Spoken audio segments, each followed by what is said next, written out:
నమస్తే, welcome to Bharati TV. నేను బాపయ్య.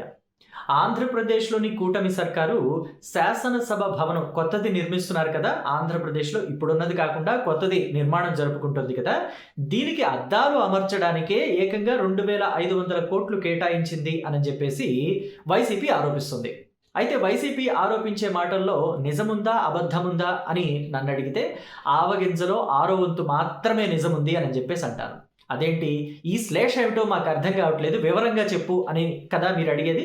అయితే ఆవగింజ ఎంత ఉంటుంది, కంట్లో నలిసల్లే ఇంత ఉంటుంది. దాంట్లో 6వ వంతు అంటే ఇంకెంత, చీమ నోట్లో పట్టేంత.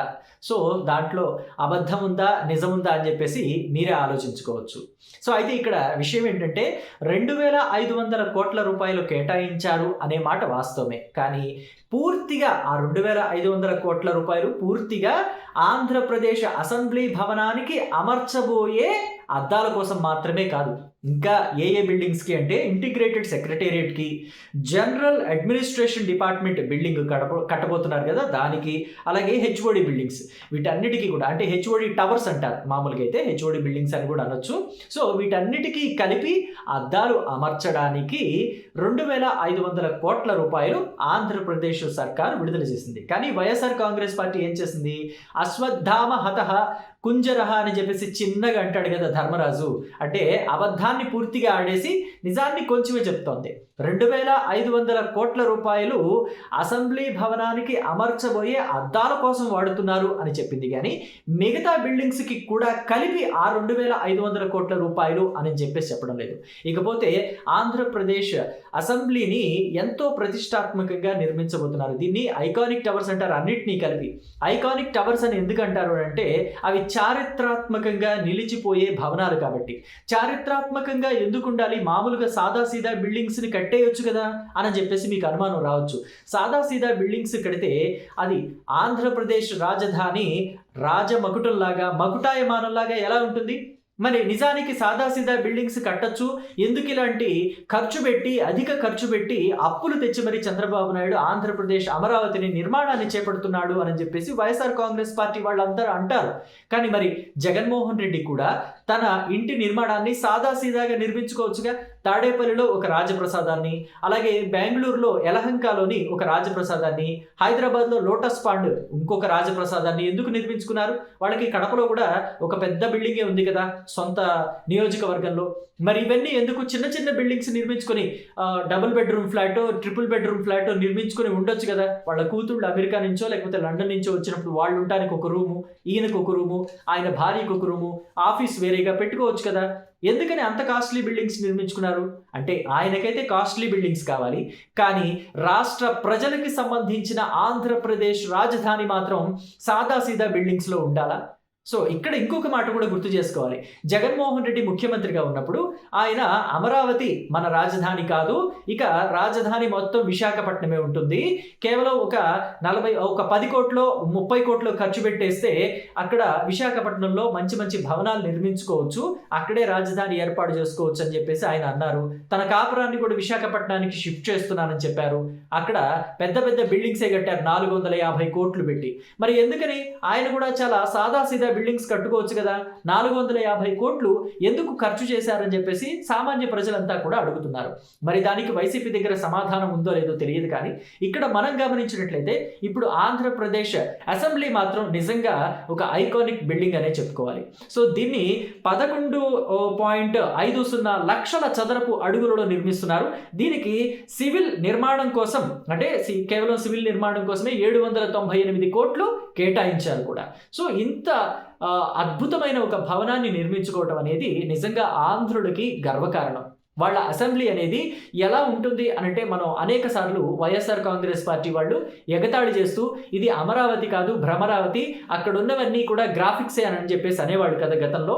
సో వాళ్ళు మాట్లాడుతున్న ఆ గ్రాఫిక్స్ గురించే, ఆ గ్రాఫిక్స్లోని అమరావతి శాసనసభ గురించే తీసుకుంటే దానికి ఒక టవర్ లాగా కూడా ఉంటుంది, 2 బ్రిడ్జెస్ లాగా ఉంటాయి, సో అప్రోచ్ బ్రిడ్జెస్ అంటారు వాటిని. అలాగే గోపురం లాంటి ఒక నిర్మాణం ఉంటుంది. ఇవన్నీ కూడా తీర్చిదిద్దుతోంది ఎందుకు? ఆంధ్రుల రాజధాని అని అంటే, అమరావతి అంటే అది దేవతల రాజధానిలాగా ఉండాలి.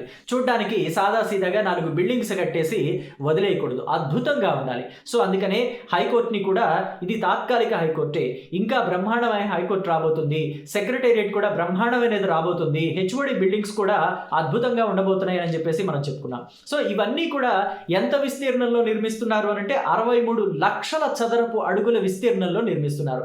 ఇన్ని లక్షల అంటే మొత్తం ఈ బిల్డింగ్స్ అన్ని కూడా 63 లక్షల చదరపు అడుగుల విస్తీర్ణంలో నిర్మిస్తున్నారంటే మరి వాటికి అద్దాలకి ఖర్చు ఎంత అవుతుంది? మరి సుమారుగా 2500 కోట్లు అవ్వడంలో తప్పేం లేదు. పైగా ఇంకొకటి ఏంటంటే, ఇది కేవలం అద్దాలకి మాత్రమే ఖర్చు పెడుతున్నారు అని అనుకుంటే వైసీపీ వాళ్ళంతా కూడా పప్పులో కాలేసినట్టే. వీళ్ళు ఈ 2500 కోట్లని కేవలం అద్దాల కోసమే కాదు, ఇంకా వేటి కోసం ఖర్చు పెడుతున్నారంటే లీడింగ్, అలాగే క్లాడింగ్, స్కైలైట్, ఫోటో వోల్టైక్ ప్యానల్స్ కోసం. ఇవన్నీ కూడా మనం ఎలివేషన్ అని అంటాం కదా, అవన్నిటికీ కూడా ఈ 2500 కోట్లలో నుంచే ఉపయోగిస్తారు. ఇక ఈ ఫోటో వైలేటింగ్ ప్యానల్స్ అంటే ఎలక్ట్రిసిటీని కూడా తయారు చేస్తాయి. ఇవి ఈ బిల్డింగ్స్కి కావలసినంత ఎనర్జీని అంతా కూడా ఈ ఫోటో వైలేటింగ్ ప్యానల్స్ నుంచే తయారు చేసుకోబడతాయి. సో ఇదంతా తెలిసి కూడా వైఎస్ఆర్ కాంగ్రెస్ పార్టీ వాళ్ళు దీని అంతా మనం గూగుల్లో అడిగినా కానీ చెప్తుంది. కానీ వైఎస్ఆర్ కాంగ్రెస్ పార్టీ వాళ్ళు కేవలం రాజకీయ లబ్ధిని ఆశించే కూటమి సర్కార్ మీద ఇటువంటి ఆరోపణలన్నీ కూడా చేస్తున్నారు. చంద్రబాబు నాయుడు ఈ 2500 కోట్లు కేవలం అద్దాల కోసం ఖర్చు పెడుతున్నాడట. 2500 కోట్లు అద్దాలకే అవుతాయా? అసెంబ్లీ అద్దాలకి 2500 కోట్ల అని చెప్పేసి ఆరోపించడం, దాంట్లో చంద్రబాబు నాయుడు ఏదో కమిషన్లు తినేస్తున్నాడు, తీసేసుకుంటున్నాడు అని చెప్పడం, ఇదంతా కూడా రాజకీయ లబ్ధి కోసం చేస్తున్న ఆరోపణలే. పైగా ఈ 11 లక్షల చదరపు అడుగు 11.50 లక్షల చదరపు అడుగుల్లో అసెంబ్లీని నిర్మిస్తున్నారని చెప్పేసి అంటున్నారు కదా. చదరపు అడుగుకి 15,000 రూపాయలు ఖర్చు పెడుతున్నారని చెప్పేసి వైసీపీ ఆరోపిస్తుంది. కానీ ఇది కేవలం 6,000 రూపాయలు లేదా 6,500, 6,400 లోపే ఖర్చు అవుతుంది. ఇది తెలిసి కూడా వైసీపీ ఆరోపిస్తుంది, ఆరోపణలు గుప్పిస్తుంది, అసత్యమైన ఆరోపణలు చేస్తుంది, కేవలం రాజకీయ లబ్ధి కోసమే అని చెప్పేసి తెలుగుదేశం పార్టీ వాళ్ళంతా కూడా ఆరోపిస్తున్నారు. మొన్నటి వరకు ఏమన్నారంటే, రాజధానిలో నిర్మాణాలు ఏవైతే చేపడుతున్నారో వాటన్నిటినీ కూడా కమ్మ సామాజిక వర్గానికి చెందిన వాళ్ళకి ఇచ్చుకుంటున్నాడు చంద్రబాబు. ఆ కమ్మ సామాజిక వర్గానికి చెందిన వాళ్ళకి ఈ కట్టబెట్టి, ఈ నిర్మాణ బాధ్యతలన్నీ కట్టబెట్టి వాళ్ళ దగ్గర నుంచి కమిషన్ తీసుకుంటున్నాడు. చదరపు అడుగుకి 15,000, 17,000 ఇలా ఇష్టానుసారంగా ఎక్కువకి ప్రాజెక్టులు కట్టబెట్టి వాళ్ళ దగ్గర నుంచి కమిషన్ తీసుకుంటున్నాడు. సో ఇదంతా కూడా 6,000 రూపాయలు, 6,500 రూపాయలు లోపే ఖర్చు అవుతుంది చదరపు అడుగుకి. కానీ చంద్రబాబు నాయుడు ఇలా కమిషన్లు తీసుకుంటున్నాడని ఆరోపించారు. కానీ నిజానికి చంద్రబాబు నాయుడు ఎవరికి కూడా అంతటి స్థాయిలో ప్రాజెక్టుల్ని కట్టబెట్టలేదు. పైగా కమ్మ సామాజిక వర్గానికి మాత్రమే ఖర్చు పెట్టారు అనేది కూడా వాస్తవ దూరమైన మాట. మొత్తం అంతా కూడా పూర్తిగా పచ్చి అబద్ధం. ఇక్కడ కేవలం కమ్మ సామాజిక వర్గానికి చెందిన కంపెనీలు ఏవైనా నిర్మాణ బాధ్యతలు తీసుకున్నాయి, నిర్మాణాలు సాగిస్తున్నాయంటే అది 1వ అరా కంపెనీ. మొత్తం అంతా కూడా రాజులు అంటే క్షత్రియ సామాజిక వర్గానికి చెందిన వాళ్ళది, అలాగే రెడ్డి సామాజిక వర్గానికి చెందిన వాళ్ళది. రెడ్డి సామాజిక వర్గం అంటే మళ్ళీ ఎవరో అనుకోవద్దు, జగన్మోహన్ రెడ్డికి అత్యంత సన్నిహితుడైన మేఘా కృష్ణారెడ్డికి సంబంధించిన కంపెనీనే. అలాగే ఉత్తరాది రాష్ట్రాలకి సంబంధించిన కంపెనీ ఎల్ఎన్టీ కంపెనీ, షాపూర్జీ, పొలంజీ లాంటి వాటి కంపెనీలకే ఈ నిర్మాణ బాధ్యతలన్నీ కూడా చంద్రబాబు నాయుడు ఎక్కువగా కట్టబెట్టారు. సో వాళ్ళ నుంచి అంటే జగన్మోహన్ రెడ్డికి అత్యంత సన్నిహితుడు, మిత్రుడైన మేఘా కృష్ణారెడ్డి దగ్గర నుంచి కమిషన్ ఆశిస్తాడా చంద్రబాబు నాయుడు? ఇది ఎంత హాస్యాస్పదమైన మాట. సో కాబట్టి వైసీపీ ఈ నిర్మాణ పనులు అన్నింటిలో కూడా కేవలం పూర్తిగా అబద్ధాలే ఆడుతుంది, సత్యదూరమైన ఆరోపణలే చేస్తుంది అని చెప్పుకోవడంలో కూడా ఎటువంటి సందేహం లేదు. మరి దీని మీద మీ అభిప్రాయం ఏంటో మీరు కూడా కమెంట్ బాక్స్లో తెలియచేయండి. Thank you.